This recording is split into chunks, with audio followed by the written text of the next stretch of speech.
Sometimes someone else's story can change yours. Subscribe to never miss a single frank, honest, and truly powerful story about love and pain. Make some tea and enjoy my captivating story. Let's go. I was 46. I lived in Grodno, our quiet Belarusian city, and had been a widow for almost 10 years. My life had long since acquired a strict, almost monastic rhythm in which my adult daughter Alina occupied the central place. I worked as a school vice principal, proud of my composure and ability to keep a straight face. My appearance was strict but understatedly elegant, as required by my position and my own sense of dignity. That evening I met Alina and her new boyfriend Dennis for the first time. I wore a straight, black, thick wool dress that accentuated my tall figure but was completely covered. The only jewelry was a thin silver chain with a tiny amber pendant, a gift from her late husband. When Alina walked in, beaming, he was standing next to her. "Dennis, Mom, meet Dennis." Alina spoke as if introducing her greatest treasure to the world. He was tall, a little awkward, wearing a clean but simple blue shirt. He extended his hand to me, and I noticed his polite, slightly shy face and genuinely kind eyes, a surprisingly deep hazel color. He brought a bouquet, wild cornflowers, so simple yet so sincere. At that moment, I thought of only one thing, another of Alina's boyfriends. Nothing special. He was polite, helped me take Alina's coat, and quietly thanked me for dinner. We sat at the table in our small, cozy living room. Alina chattered the whole time, and Dennis listened, occasionally interjecting short but pointed remarks. I caught myself listening not to my daughter, but to him. His voice was low, slightly husky. When he spoke of his passion for old Soviet films, sparks lit up his eyes. He wasn't just a guy, he was a person with his own inner silence and depth. After dinner, when he left, I immediately felt empty. The door closed, and his voice seemed to linger in the air, echoing in the quiet ticking of the clock in the hallway. It was strange, unacceptable. At 46, a widow, I shouldn't have caught myself thinking such thoughts about my daughter's boyfriend. "Mom, do you like him? I can see it in your eyes." Alina, without looking up from her phone, cheerfully tossed me a question. "He's a good guy, Alinka. Calm, reliable." I replied without a single lie. I needed him to be simply reliable for Alina, not to have his voice echoing in my head. From then on, Dennis became a frequent visitor. He would pick up Alina if I asked. Sometimes, if she was late at her design studio, he would stop by just to see how you were. "Lyudmila Stanislavovna." He always brought something for tea, a pack of Belarusian marshmallows or fresh narochan bread. These evening teas became my secret anticipation. We would sit in the kitchen under an old lampshade and talk about everything: the latest exhibitions in Minsk, his work as a design engineer in a local workshop, the unfairness of the world. He didn't just listen, he absorbed my every word. He had that soft strength, that rare, unhurried calm that I so missed after losing my husband. My heart, which I had long thought frozen, began to feel this quiet, forbidden growth. I convinced myself it was simply a need for human warmth. One day, Alina went on a business trip to Brest for a week. That evening she called, "Mom, I'm swamped. I don't have time. Dennis will stop by and give me a couple of books I forgot." I wanted to decline, to tell him he could keep them, but I didn't have time. An hour later, the phone rang. He was standing on the doorstep with a bag of books and that awkward yet so disarming smile of his. He was wearing his slightly faded work jeans and a dark-fitted sweater that sat perfectly on his broad shoulders. I felt my heart skip a beat. "Alina asked me to give this to you," he said, handing over the bag, and I thought, maybe you'd join me? I hadn't had dinner yet. I hesitated. I felt like I was standing on the edge. "Cliff." "Okay, Dennis, come in." It was cozy at the table, intimate in a completely platonic sense. We were chatting about some nonsense, laughing. Then he suddenly fell silent. He looked at me, and it wasn't like he was looking at the head teacher or his girlfriend's mother. It was a look that was all about me. "You know, Lyudmila Stanislavovna," he said quietly, and for the first time there was no shyness at all. "It's very easy with you. It feels like there's someone nearby who understands without words." I tried to laugh it off, but my voice betrayed me. "I'm just an old psychologist, Dennis." "No." He shook his head gently. "That's different." After dinner, he helped me clear the table. I stood leaning against the countertop. Our hands almost touched as we simultaneously reached for the same cup. The air between us grew thick, electric. "I have to go," he said quietly. "Yes, it's time," I whispered. When he left, I realized I didn't want that door to close behind him. That night I lay awake, replaying his gaze, his words in my head. I hated myself for these thoughts, but I couldn't stop them. I felt 18 again, not a 46-year-old widow. For the next week I avoided any hints of affection, but the more I tried, the more I felt his presence. I convinced myself it was just a temporary insanity, a midlife crisis. A week later, he came. Alina was still in breast. Dennis offered, "I know you're having a hard time with the renovations. Your bathroom shelf is wobbly, I noticed. Let me fix it." I agreed. We sat in the kitchen again, drinking tea, after he quickly and skillfully fixed the shelf. Everything was as usual, and yet completely different. The air was tense. He looked at me for a long time. "Lyudmila," he suddenly switched to the informal you, and it sounded like a gunshot. "I'm probably saying something stupid, but I think about you every day. You're very close to me." I froze, as if I'd been burned. "Dennis, don't. This is wrong. I know, but I can't stay silent." I tried, but I can't. I stood up and turned to the window. My chest sank. "You're dating my daughter. It couldn't be true. Not with me. Not now." He nodded. His voice grew even quieter. "I know, but my heart won't listen. I'm truly in love with you." The pain was mixed. My own forbidden hope, which I'd so carefully hidden, suddenly burst forth. "Go away, Dennis, and don't come alone again. Never." He obeyed without a word. He simply left. But after that, everything was different. Every call from Alina, every mention of his name was a blow. My life, so orderly and orderly, was crumbling. I knew I couldn't look him in the eye anymore, pretending to be just a mother. After that evening in my apartment when I asked Dennis to leave, an icy silence reigned in the house. Every morning I began with a struggle with my reflection. I looked at the woman in the mirror, the stern Lyudmila Stanislavovna, the head teacher, and saw pain, fear, and a completely inappropriate burning thirst in her eyes. To hide these emotions, I became even more flawless. I wore my dresses with an emphatic formality, perfectly ironed cuffs, a brooch of dark check glass, not a single unnecessary movement. This outward coldness was my armor. Alina returned from breast, radiant. She didn't notice a thing. She was so absorbed in preparing for the wedding. Yes, the wedding. Dennis proposed to her, making connections while she was away on a business trip. It was the most ironic and painful event of my life. I should have been happy, but inside I was a cold, hard lump. "Mommy, we've decided to get married in May. We don't want a big celebration, just a registration in Minsk and then a small dinner," Alina said, showing me photos of her wedding dress. I nodded and smiled. "Excellent decision, my dear. Sincerity is paramount. Sincerity, what a bitter word." During this time, Dennis behaved perfectly. He came with Alina, was polite, but always kept his distance.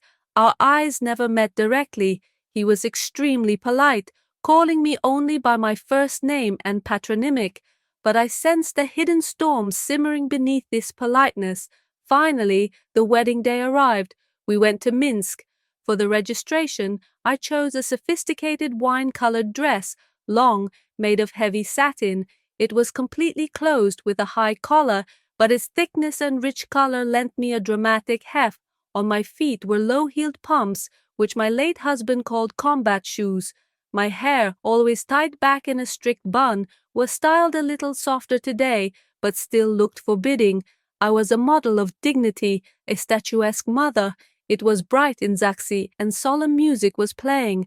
Alina was beautiful in her simple flowing dress, but my eyes were fixed on Dennis. He was wearing a dark suit, looking serious and handsome, but his eyes held no joy, only weariness and a strange, almost tragic calm. When he put Alina's ring on, I felt as if I were losing something of mine, something I never had the right to desire. It wasn't just a loss, it was a renunciation. My heart seemed to shrink and crack. I stood next to him, smiling for the photographer, and that smile was the most false thing I'd ever seen. After their wedding, they rented a small apartment in Minsk, as Alina had found a better job there. They began visiting Grodno less frequently, but when they did, everything looked perfect, excessively perfect. Alina talked about their plans together, about renovations, and Dennis sat next to her, sometimes hugging her, but his gaze was distant. As an experienced psychologist and simply a woman, I saw a crack in that flawless wall. He had changed. His gaze became heavy, his smile strained. Several months passed, and then came the chilly April of Grodno. I arrived home late after a parent-teacher conference,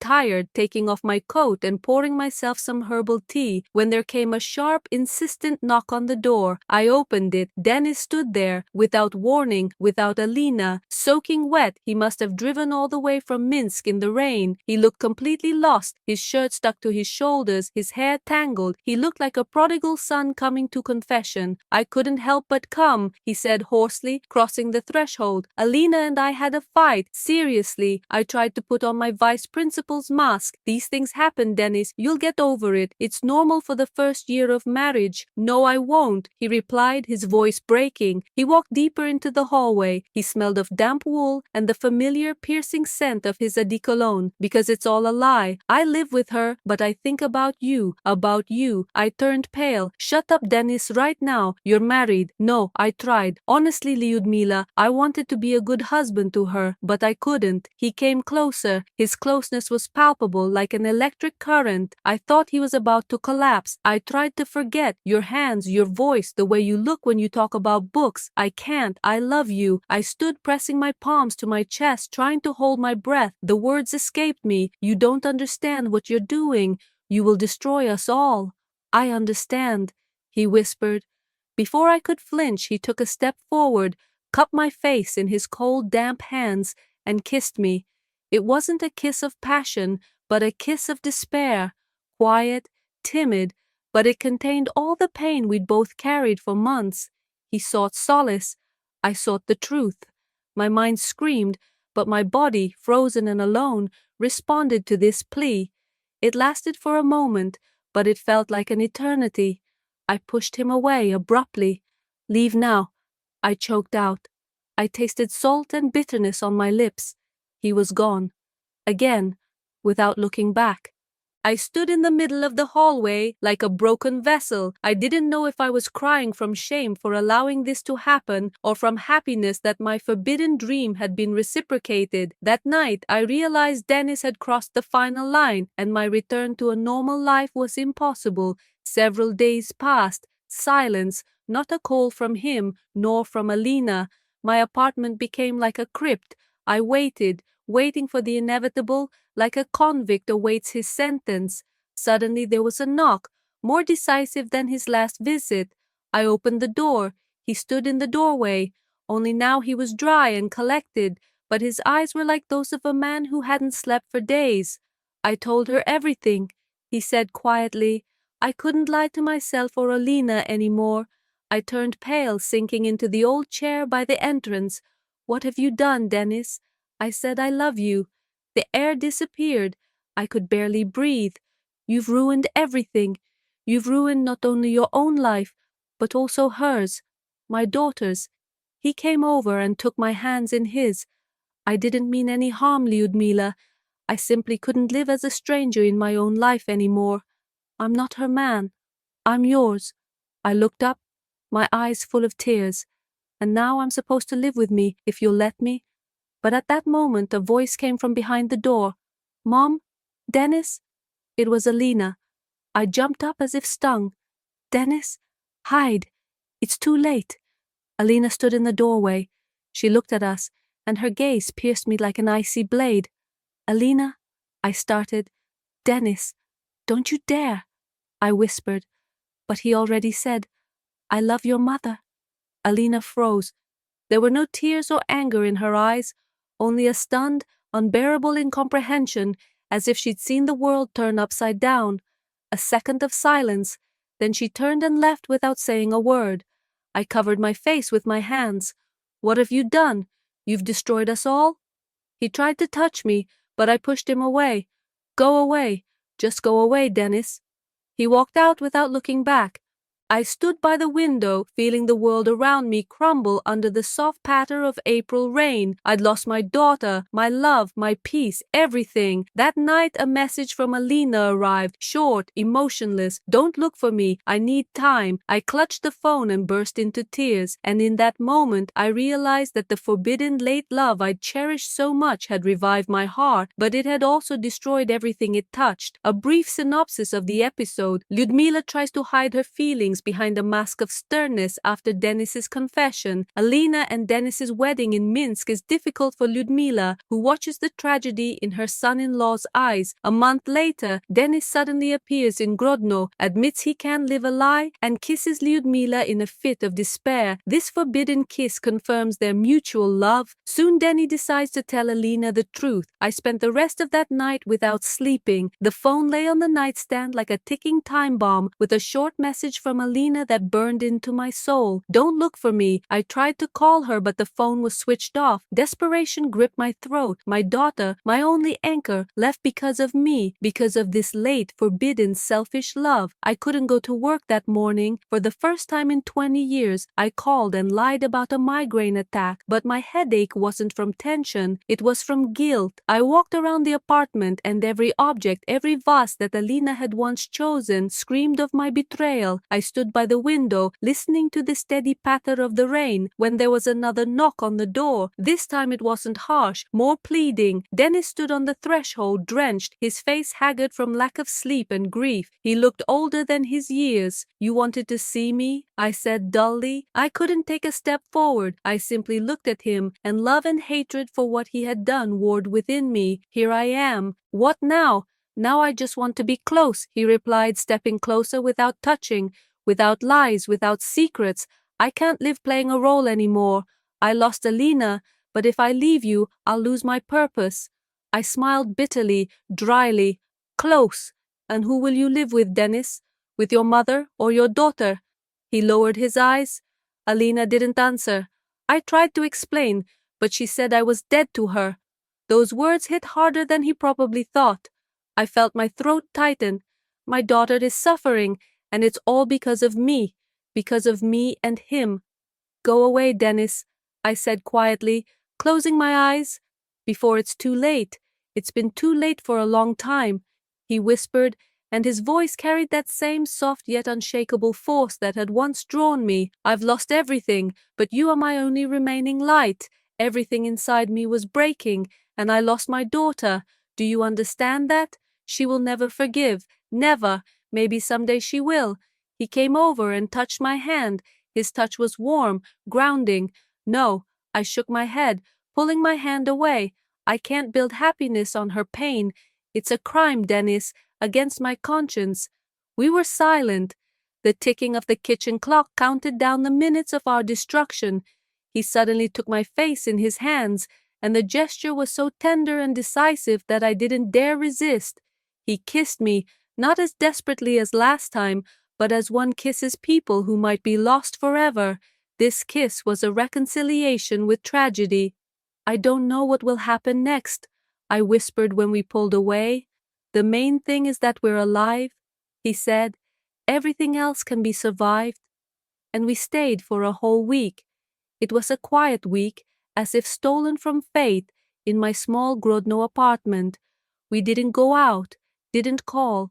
We lived in a bubble created by our grief and our mutual forbidden love. For the first time in many years, I felt not just like a vice principal or a widow, but like a woman. I let him cook breakfast, a simple Belarusian potato pancake, but made by his own hands. I let him choose the movie, and we'd sit cuddled together on the old sofa. In those moments, I forgot about age, my daughter, my guilt. He saw me as I was, vulnerable, imperfect. He even fixed my old beloved lamp, which had been flickering for 6 months. His attention to detail was incredible. For this week, I'd changed my formal style. Instead of a wool dress, I wore a long, soft ivory robe, which had once been a gift from my husband, but I almost never wore it. Now it made me feel fragile and protected.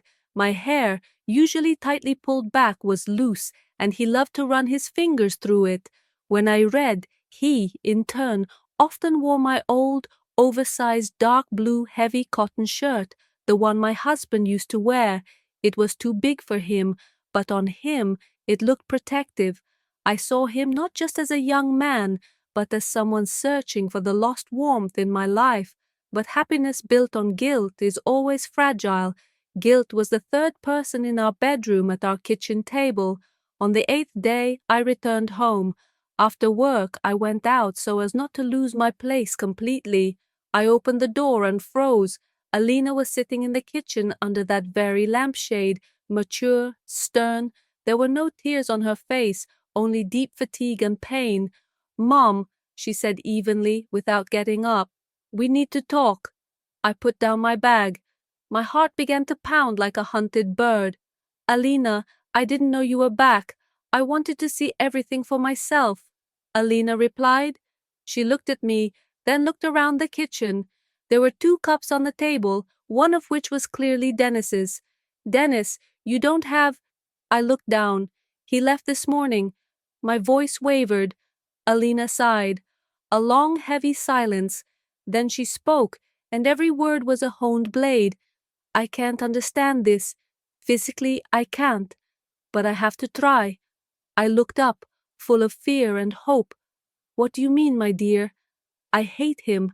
And you too, Mom. I hate you both for what you did, but I hate myself even more for still loving you both." These words were like a blow that simultaneously stunned and healed. "Alina, forgive me. I didn't mean to. I didn't mean to hurt you. Whether I meant to or not is irrelevant. It happened. I thought you adults knew where the boundaries were, and then I realized there were none in love." She stood up and paced the room. Her movements were abrupt, nervous. "Mom," she said, approaching me, her voice softening, "I can't be here now.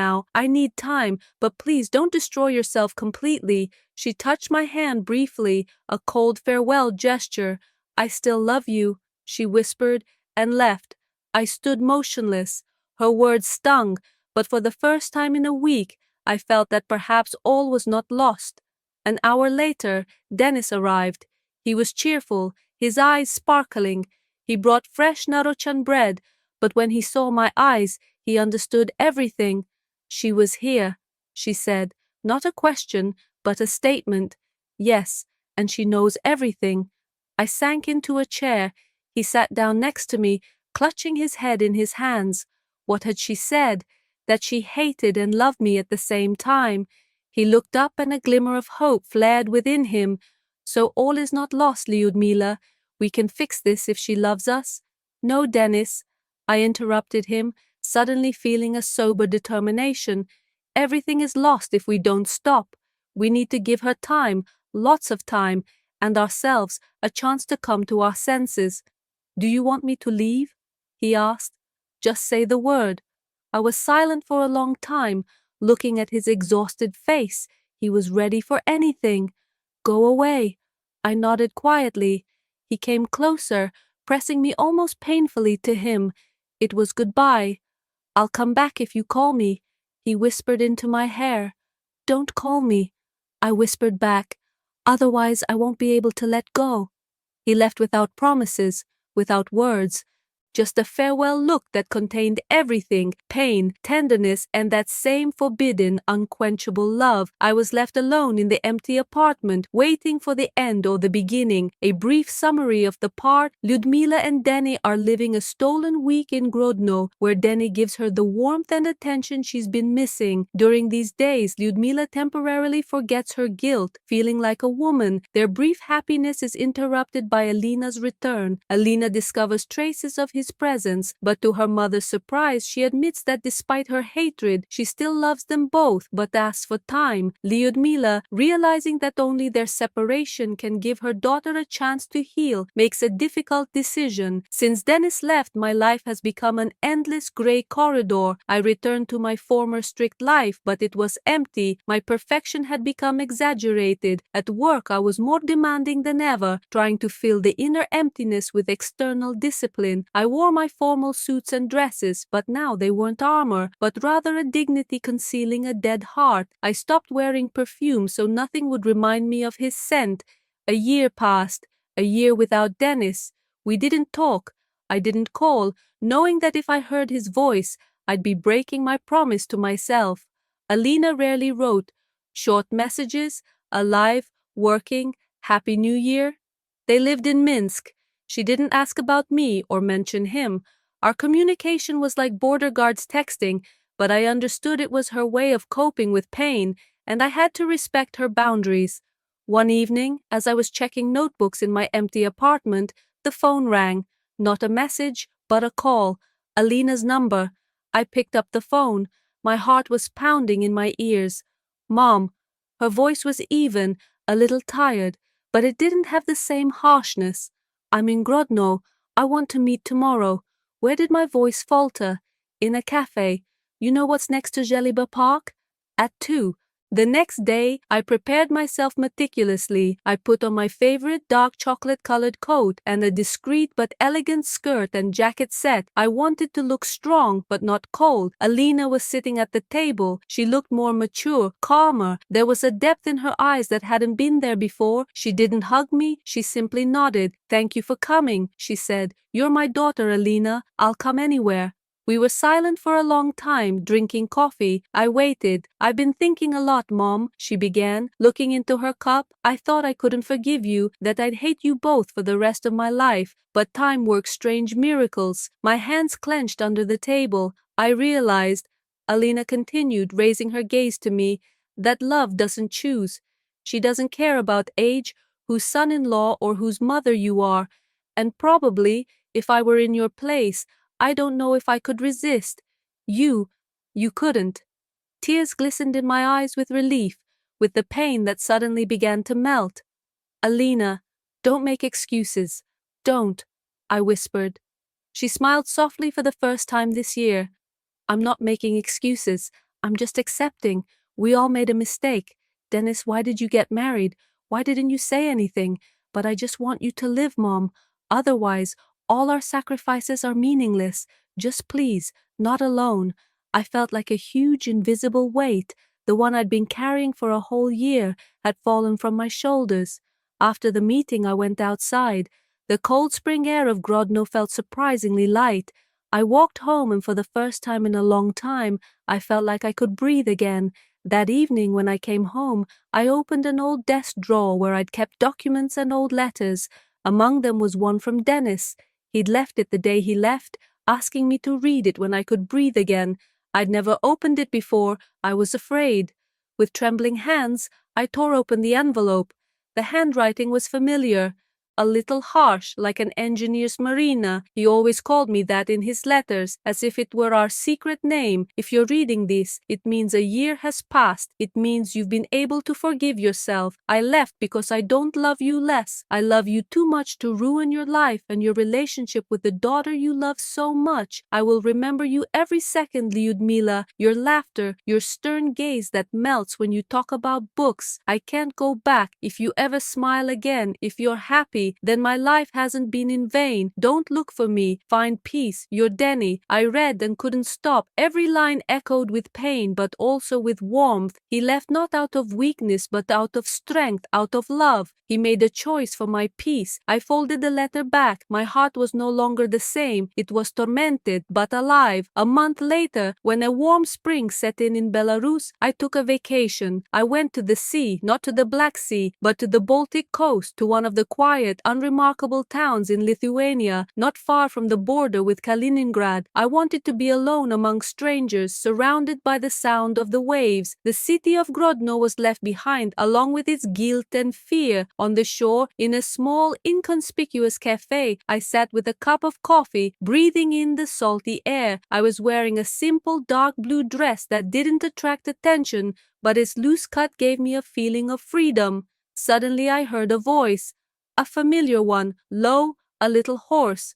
"Lyudmila Stanislavovna, can I come in?" I turned around abruptly. He was Denis, slightly tanned, a little more mature, but with the same warm, confident hazel eyes. He was wearing a simple sweatshirt, and there was a new, calm determination in his appearance. I smiled. It was the first genuine, easy smile I'd seen in a year. "I thought you weren't coming back," I whispered. "I wasn't planning on it," he replied, sitting down opposite me. But it seemed fate had decided otherwise. We sat in silence, simply listening to the sound of the waves. There was no longer the tension of guilt between us, only a quiet, deep understanding. We both lived through this year. We paid the price. "How did you find me?" He smiled, and that smile was as sincere as those cornflowers in the field. "Alina knows I'm here." I froze. "That she herself gave me your address," he said, looking out to sea. "She told me, if you love me, try again." Only now, honestly, I closed my eyes. The weight of not just 1 year, but my entire life had fallen from my shoulders. I opened my eyes, and in that moment, I realized we had a chance that our daughter had given us. A brief description of the part. After Denis's departure, Lyudmila experiences a year of loneliness and guilt, maintaining an outward sternness. Her life changes after Alina calls, asking for a meeting. Alina, now grown up, admits that she accepted the situation. Love doesn't choose, and it doesn't want her mother to be alone. After this meeting, Lyudmila finds an old, unopened letter from Denis, which convinces her of his sincerity. She takes a vacation and goes to the Baltic to find peace. Denis took my hand. His palm was warm, rough, real. I felt this connection that I had tried to break for a year, but which was stronger than any prohibition. The sound of the Baltic waves crashing on the rocks seemed like the accompaniment to our new life. "I'm not asking for anything," he said quietly, not letting go of my hand. "Just let's drink coffee and look at the sea and forget about everything that happened." I nodded. "Just coffee." He smiled. It was that same disarming smile that once made my heart skip a beat. "For now, yes, and then we'll see." We laughed like we used to in my Grodno kitchen, when everything was just it was beginning. But now there was no fear in this laughter, no mystery, only the lightness of people who had survived a storm. We talked about what we had done this year. He was working in the northern Belarus, in the Vitebsk region, on some complex engineering project. I talked about my work, about how I repainted the kitchen light gray to rid myself of the weight of the past. The sun was setting over the sea, painting the sky in incredible shades from wine to gold. In this light, it seemed as if time had stood still, as if we were beyond all rules and ages. I looked at Denis and understood. Love, perhaps, never comes on time. It comes when a person is finally ready to accept it, having paid the highest price for it. "Andrei," I said, using his real name for the first time that evening, "let's not lose anything else." He nodded. His eyes were full of solemn seriousness. "I promise. Now only the truth." We sat on the shore until dark, holding hands. The wind carried away with all the past, all the guilt. That evening, for the first time in many years, I felt that life wasn't just continuing, it was beginning again. We spent another week together on the Baltic. We didn't make plans. We simply savored every morning, every glance. We understood that our happiness was fragile, but it was ours, one at the cost of breaking up with our daughter and a year of separation. On the 8th day, we decided to return, not to Grodno or Minsk, but to Mogilev, to start a new life there on neutral territory. We rented a small apartment with a view of the Dnieper. I quit school. He found a new job. A month after our return to Belarus, we were sitting in our new, still empty apartment. Danny was hanging one of my favorite paintings on the wall, a watercolor with a view of old Grodno. I looked at him, and my heart was filled with calm, confident love. I wrote to Alina, I said quietly. Dennis turned around. His gaze was troubled. I said something about us being together, and that we'll wait for you when she's ready. He came over and hugged me. Thank you, Lyudmila. Life improved. We were happy, although a shadow of guilt sometimes visited me. 6 months later, Alina called. I'm coming to Mogilev for the weekend. I want to see how you live. This was our test. She arrived reserved but polite. She saw Dennis looking at me with tenderness and respect that hadn't been in his eyes when he was her husband. On Sunday before leaving, Alina approached me. Are you happy, Mom? Yes, dear, very much. She nodded. It was worth it then. I let him go. And before leaving, she turned to Dennis. Dennis, I've forgiven you, but something still bothers me. That day when you came to Mom in Grodno after the fight, you said you loved her, but you didn't say anything about our relationship. What really happened? Dennis and I exchanged glances. That question was the most painful. Alina, Dennis said, I couldn't tell you the truth then. I lied to you and to myself from the very beginning. I knew I wasn't yours. I fell in love with your mother, but I was afraid to admit it. Alina nodded. I understand that. But here's the strange thing, Mom. That night when you asked Dennis to leave, I found something in his pocket. A small, very old keychain, a copper compass. He said it was special to him. I kept it, but last week he sent me an envelope. There was something unusual in it.